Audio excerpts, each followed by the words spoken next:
Hi students, how are you all? We are back to see the third part of physical features of India, which is the second lesson of geography. Okay, so I hope all the earlier concepts that we saw in our last lectures are very clear to you, isn't it? In first lecture, we talked about the theory of tectonic plates. Then we talked about three types of boundaries: transform boundaries, divergent boundaries, and convergent boundary. Okay, then we talked about the formation of Himalaya, how Himalaya was formed. Then as we went to second lecture, in that lecture we talked about ranges of Himalayas, isn't it? Horizontal three ranges and vertical ranges. Then we talked about northern plains. In last lecture we talked about northern plains, in which we saw that how northern plains are so much fertile, and as per the flow or as per the slope they are divided into four parts, isn't it? First is, yes, Bhangar, Khadar, then Tarai region, okay, and one I am not getting. Okay, you just remind me, I am not getting it exactly. So there are four parts. So one by one, step by step, how the water is flowing down, as per that it is divided. So till here we have finished. Okay, now as in this lesson we are talking about physical features of India, so there are six physical features. First, Himalayas. Second, northern plains, which we have finished both of them. Third is peninsular plateau. Fourth, desert. Fifth, coastal regions. And sixth, it is islands. So today we are going to cover all these four remaining physical features of India. So let's begin with the peninsular plateau. Yeah. So here you can see, first of all, you should be knowing the meaning of peninsula. What do you mean by peninsula? Peninsula means it is a land which is covered by water from three sides, not from all sides. If it is covered from all sides by the water, then it is island, of course. Then it's not a peninsula. Peninsula means by three sides it is covered by water. That is called peninsula.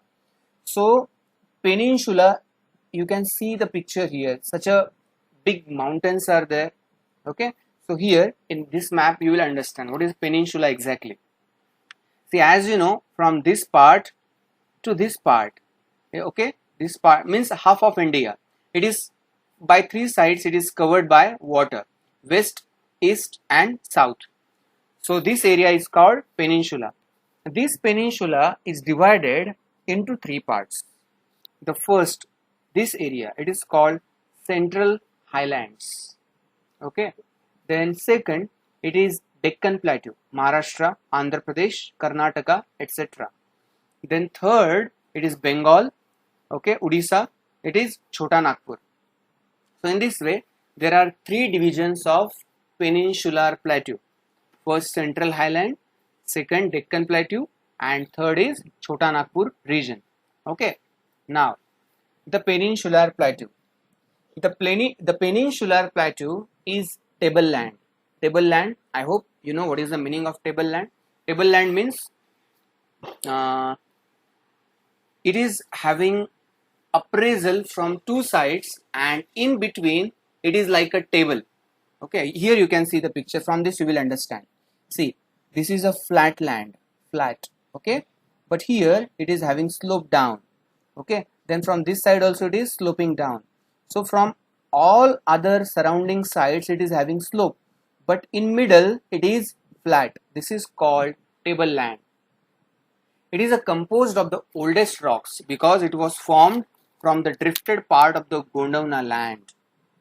Okay, so as we talked about the theory of tectonic plates, there we discussed about it that as this part is formed of Gondwana land, so it is having oldest rocks. Broad and shallow valleys and rounded hills are the characteristic feature of this plateau. Broad and shallow valleys and rounded hills. These are characteristics of peninsular plateau. Now, the plateau can be broadly divided into two regions. Let's visualize it. The Central Highlands and the Deccan Plateau. These are two basically important regions. So first let's discuss about the Central Highlands. The Central Highlands lies to the north of the Narmada river, north side of Narmada. It covers the exactly below Nadan Plain. This is the first part which comes, that is Central Highlands. It covers the major portion of the Malwa Plateau. The rivers in this region flow from southwest to the northeast, southwest to northeast, which indicates the slope of this region, means northward it is having slope. It is wider in the west and narrower in the east, of course, because they are going to drain into the ocean now. Bundelkhand, Bagelkhand mark the eastward extension of this plateau. The plateau further extends eastward into the Chota Nagpur Plateau. Okay. Now, as I told you, this is the Chota Nagpur Plateau is the further extension of Central Highlands. Clear? Yes. Now,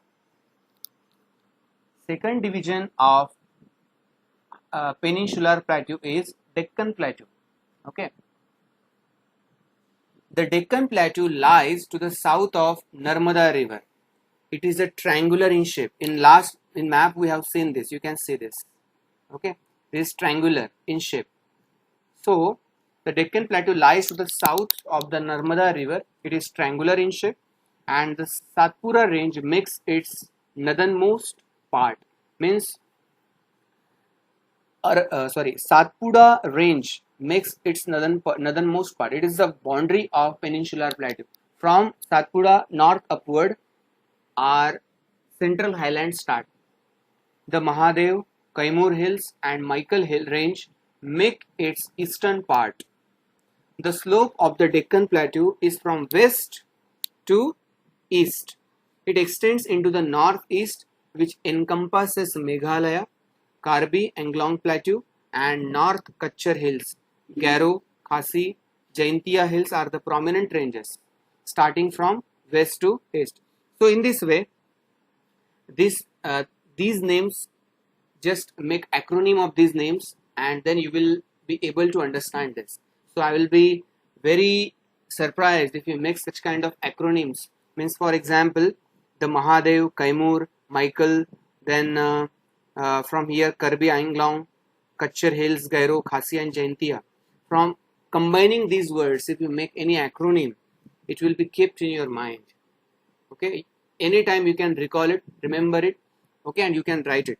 So just make acronyms so that you will understand, because it is very informative stuff, and keeping this in mind, really it is a hard. Okay, so but first of all you should try to understand this, that peninsular plateau is divided into three sections. First, Central Highlands, then Chota Nagpur is the further extension of Central Highlands. Then southernmost part of the peninsular plateau is Deccan Plateau. Okay, so in this, these many hills are there. So this is about peninsula. Okay, let's move to next, the Western and the Eastern Ghats. Fourth physical feature of India. Why they are called Western and Eastern Ghats? You know, this was our Swarajya, means Swarajya of Shivaji Maharaj, of Marathas. It started from here, the Western and the Eastern Ghats. They make the Western and Eastern edges of the Deccan Plateau. The average elevation of Western Ghats, so means where are they exactly located? If I show you the map, you will understand. See, here, this is the peninsular plateau. So to this side, this is the border, and this area it is called Western Ghats, and to this side this is called Eastern Ghats. Clear? Yes. So they make the western and eastern edges of the Deccan Plateau. The average elevation of Western Ghats is 900 to 1600 meters compared to 1600 meters in case of Eastern Ghats. The Eastern Ghats stretch from Mahanadi Valley to the Nilgiris in the south. The Western Ghats cause oceanographic rains as they face the rain-laden winds from the west. They have to face a lot of rain, okay, because monsoon, they are coming from that side only. So in this way, two Ghats. There is a fourth physical feature of India. Now the fifth one, the Indian desert. The vast range of sand, okay, that we are going to see here, Rajasthan, Kutch, and some part, okay. So the Thar desert, Thar, which is in India only, in Rajasthan area. The Indian desert, if you see the map of India, here you can see there are, means in in desert also there are two types. Types means if you talk about on the basis of their moderation, on the basis of their extremity, you will come to know there are two types. This first is arid region, okay, very means a lot of sand is there, it is completely desert, and this is semi-arid region. In this yellow zone you can see. So the Great Indian Desert, also known as the Thar Desert, it is a large arid region in northwestern part of Indian subcontinent with an area of more than 2000 square kilometer. Can you imagine how these people are living there? You know, ladies there, they don't use water to wash their utensils. Then what do they use? They use sand to clean their utensils, because they don't have that much water to clean their utensils from the water. That's why they have to use sand, okay. So very difficult life they live there. They don't get so many crops there. If you have visited Rajasthan, then you will come to know about it, okay. Then with an area of 2000 square kilometer, sorry, 2 lakh square kilometer, it is the world's 9th largest subtropical desert. Then you have to tell me which is the first one, okay, just find it out. So in this way, this is the fifth physical feature of India, okay. So here you can see, here it is a Pakistan, Indian desert. So some part of this desert is also located in Pakistan, okay. Chalo, fine. Next, the Indian desert. The Indian desert lies towards the western margins of the Aravalli Hills. This region gets scanty rainfall. Scanty means they are not getting that much rainfall. That's why it is a desert, which is less than 150 mm in a year, not cm also. We get rainwater in cm, centimeter, but there they are getting less than mm also, 150 mm. Hence the climate is arid and vegetation is scanty. Luni is the only one large river, but some streams appear during rainy season. Then you might have seen the here you can see, actually this is not the exact, but this shape, somewhere you can see the sand is gathered somewhere and it is showing like a crescent moon, okay. So this crescent moon like shape is called dunes in that area, okay. Sorry, not dunes, it is called barchans, okay. Around in this area, dunes, it came from northern valleys, okay. So crescent shaped dunes, they are called barchans in this area, okay. So this is all about Indian desert. So here you can see Indian desert. Then second is Eastern Ghats. Here also you can see some part of desert, because this area comes near the ocean. That's why here also you can find some desert in moderation, okay. Indian desert and Eastern Ghats. Chalo, fine. Coastal plains. Yes, coastal plains means the area which is near the ocean, and as the rivers are coming from other part of India and they are draining into the ocean, this part is also so much fertile. That's why they are called coastal plains.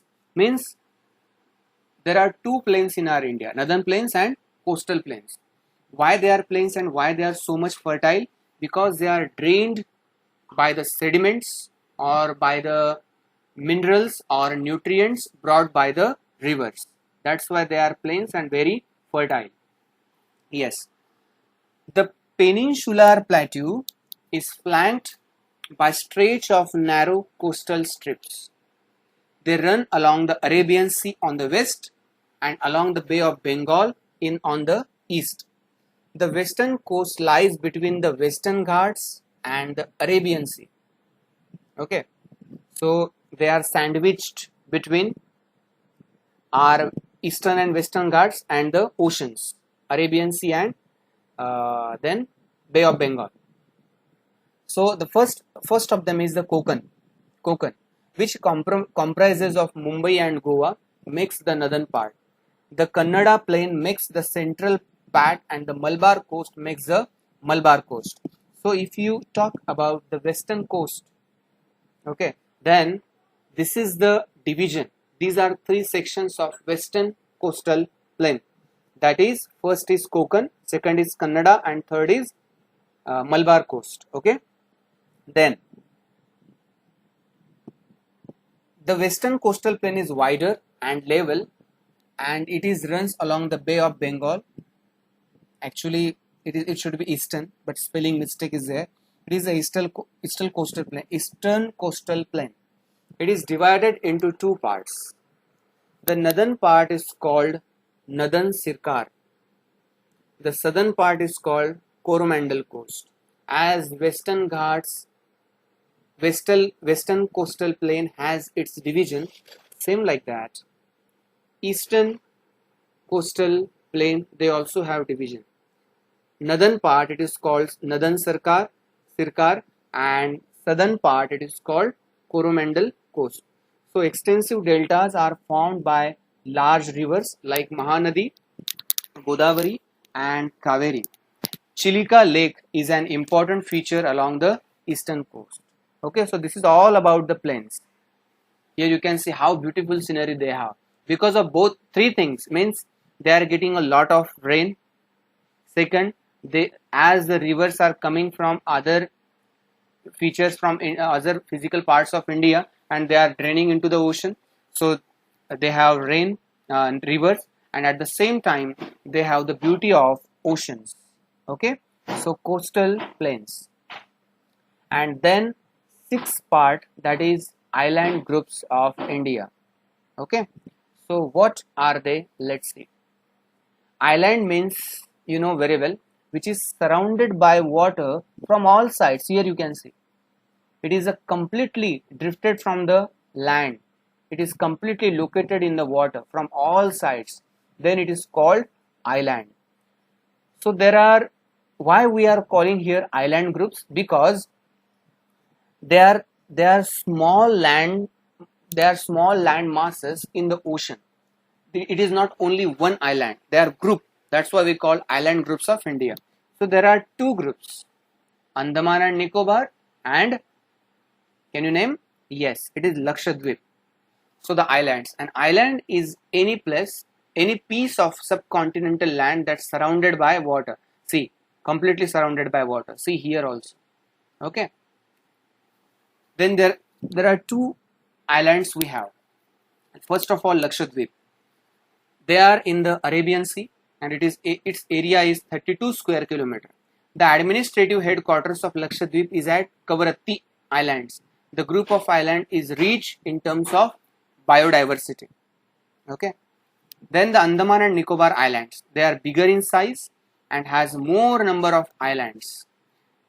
This group of islands can be divided into two groups. The Andaman is in the north and Nicobar is in the south. That's why we call them Andaman and Nicobar. Andaman is at north side and Nicobar is at south side. These islands too have rich biodiversity. Okay. These island groups are of great economic and strategic importance for the country. Why? Because, see, means by the way of ocean, if China or if any country tries to connect to China, we have watch upon them. That's why strategically and economically also they are having lot of importance. If any country tries to reach to Japan or China through this way, they have to go by this way, and at that time we can help them as a harbor. Okay, so it is very strategically and economically it holds a lot of importance. So because this area has tourism potential, then security, trade, migration, then arms smuggling of all natural resources, and control on Indian Ocean they keep, so we can call them as a watchtower of India. In this way, Andaman and Nicobar, though they are very small in size, but they play a lot of important role in the financial and strategical importance of India. Then Lakshadweep Islands. There are 36 coral islands that constitute Lakshadweep Islands. Only 10 are inhabited and only 6 have been opened for tourism. What are coral? Why are they called coral islands? Because there are what we can say, fishes, coral fishes. Their bones are very strong. So before thousands, lakhs of years, these fishes died, and from their bones, this all came. They all gathered there, and it formed the island. So that's why we called it coral islands. Their total land area is 32 kilometer, okay, square. Then these islands formed of coral deposits are called atolls. Atolls are circular or horse-shaped coral reefs, as I told you. Okay, atolls. So that's why it is called coral islands. Then Lakshadweep Islands. Kavaratti is the administrative headquarters of Lakshadweep Islands. This island group has great diversity of flora and fauna, as you can see here. Okay. So here you can see where exactly they are located. Lakshadweep is at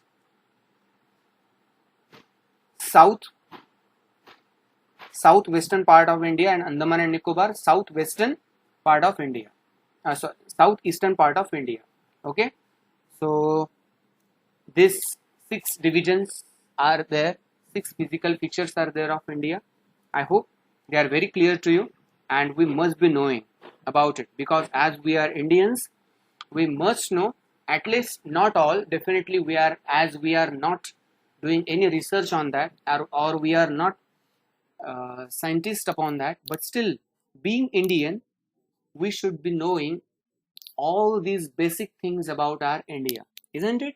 So be a real Indian. Okay, chalo, fine, thank you so much, have a nice day.